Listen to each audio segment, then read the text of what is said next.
Hello, welcome to another video on the Bluejay channel. My name is G, I'm an alter of the Bluejay system, and today I'm going to talk about our inner world and a little bit about the alters that live there. Before I get into this long video though, I have a small disclaimer.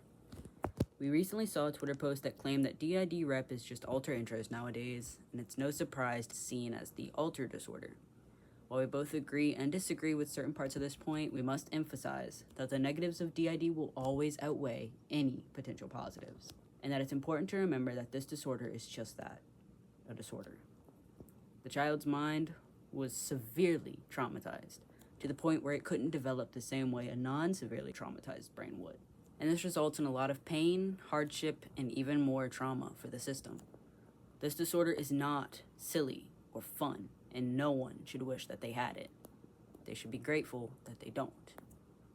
We will be posting a video breaking down our experience with the negatives of this disorder, delving into the deeper and ultimately more common parts of our daily life, in order to show the pain that DID brings us firsthand.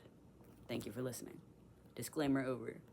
So grab a snack, sit back, and relax, because it's time to explain our silly little brain plays. The inner world.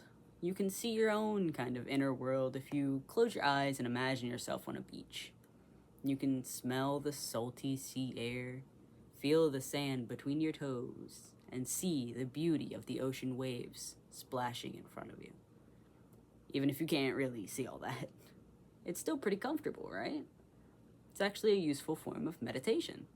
For us, though, and many other systems, the inner world is a space the brain creates as a form of escapism during a child's traumatic childhood. A place where the parts of the brain live, behind amnesia walls tucked behind our eyelids. Some systems have no inner world. Some have nothing more than a blank space or room. Some have vast cities, winding underground tunnels and deep, dark forests that seem to stretch on for miles. We're a little closer to the latter, or at least we used to be. We used to have a city and a forest, even an underground, which was somehow completely separate from the other underground. I'll explain soon, don't worry. Our cities and the pseudo-underground were densely populated with alter parts with no real purpose or personalities, like little brain NPCs. The true underground and the forest had trauma holders and alters hidden in houses and huts, likely unaware they were just hiding in some kid's brain. Of course, all this scenery and these NPCs took up a ton of brain storage, so after a while this had to change. After an unfortunately painful few months of straight dissociation and an ill-timed special gummy, our system experienced a massive fusion. In the blink of an eye, aka over the course of a few minutes, our brain condensed about 90% of our system into one giant NPC amalgamation. And after a few hours of extreme dissociation, once the part was fully stable and holding its own, it was integrated into me. Because I was pretty well developed, and because the parts were pretty one-dimensional on their own, my personality wasn't affected too much. But God did it take me out, physically, mentally, and emotionally. If I remember correctly, I had to take days to myself inner world in order to let myself stabilize. Parts were shuffling around, affecting the way I spoke and acted.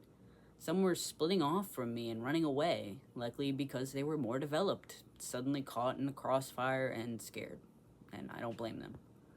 For days, weeks, months after, I've heard voices and conversations louder than I ever had before. Instead of hearing an internal monologue as a whisper, I was hearing it just as loud as I heard my own. Even to this day, I'll catch a stray word or phrase if it's quiet enough, but by now it's calmed down.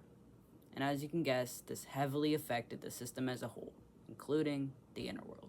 When the city people were snapped out of existence, the cities went with it, as did the forests, the pseudo-underground, the far lands, and most of the main area of our inner world.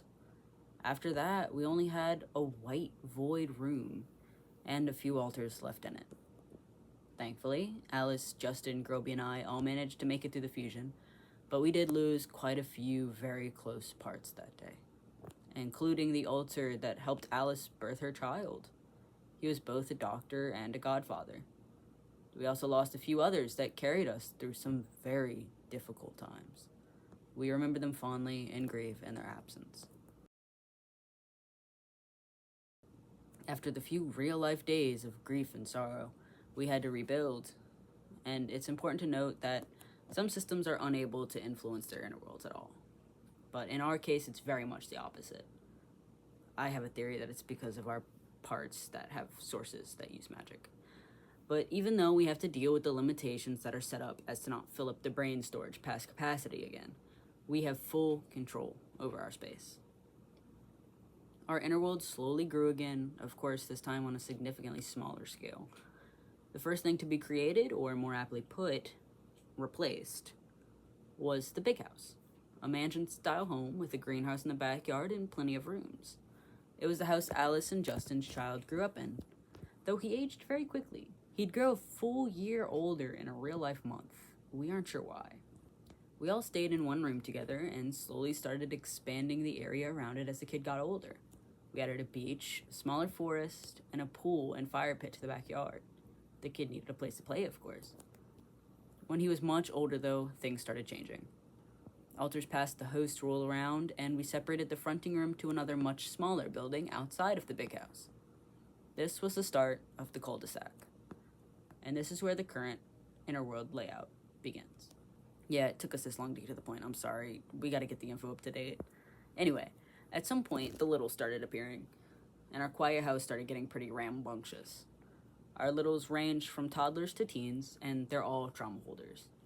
We had to create a second floor in the big house to fit them all, and thankfully there's plenty of space. Most of the kids stay in the big house, but some of the teens wanted their own private place, so we let them take my old fronting room, the little house, and I moved into a new fronting room. We'll periodically experience a random flashback, and a new kid altar will appear. I'll calm them down, explain what's happening, and introduce them to the gang. They get their own room, decorate it however they like, and slowly become part of the family. Recently, we learned that an altar has been hiding in our fronting areas and gaining information since well before the fusion.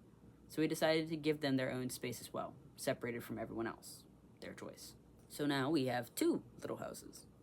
Speaking of little, the little altars wanted to hang out in the fronting area with me so they could see the outside, but I couldn't safely watch them or let them near the front because they're young and easily sway the body and overwhelm me. So I decided to make a theater that they could hang out in, with a screen that shows what the eyes see.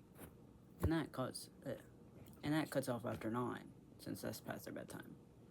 Thus completing the cul-de-sac, aka the main area of our inner world. This is where the frequent hunters stay, but there's much more to the inner world than that. We also have the underground islands, the true underground of the system. It's likely been here our whole lives, though we have memory of it being a bunch of tunnels, and we also remember it being a hallway of doors.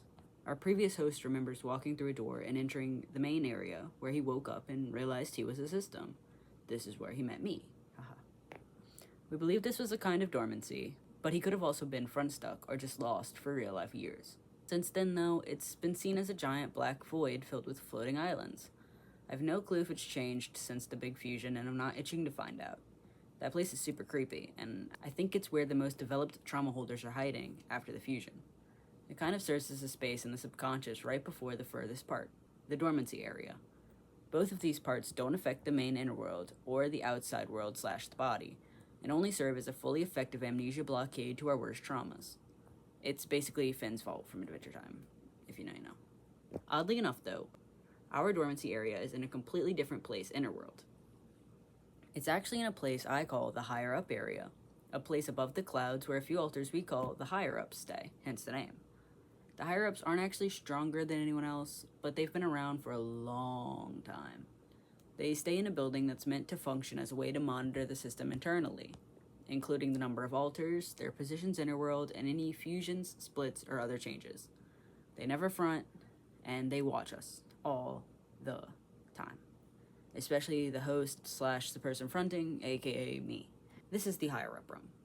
I don't know exactly how it looks, but this is my rough idea based on what I have seen.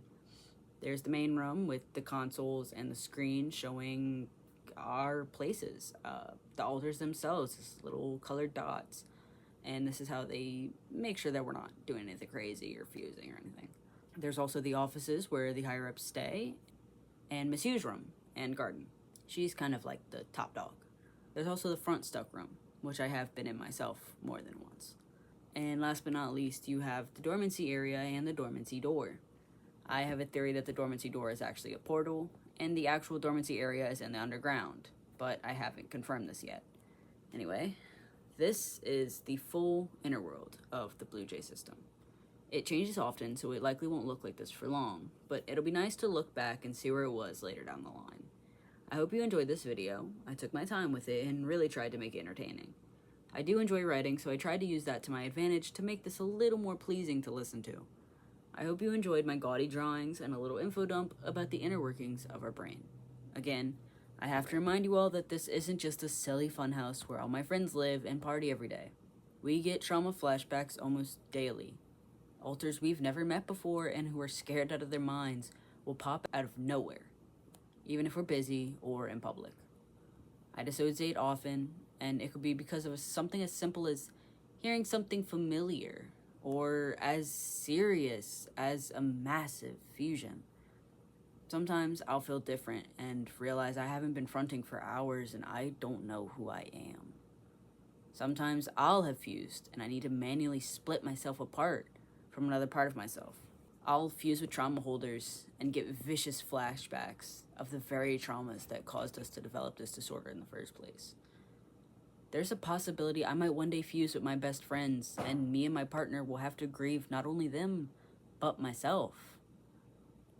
This all happens without warning, and there's nothing you can do to stop it. It's only going to get worse as their system continues to heal. That's a possibility I and many other systems have to face every day. So please keep this in mind. DID is not fun. But hey, that doesn't mean we have to suffer all the time. I'm so happy every time I see another view on my video. I'm happy to be here and share my pride for my system, and I'm always happy to see other systems do the same. I'm happy to be alive. I hope y'all can feel the same way. If not now, then soon. Please drink water, eat something nice, and take your meds. I hope y'all have a great night tonight. See you later. Peace.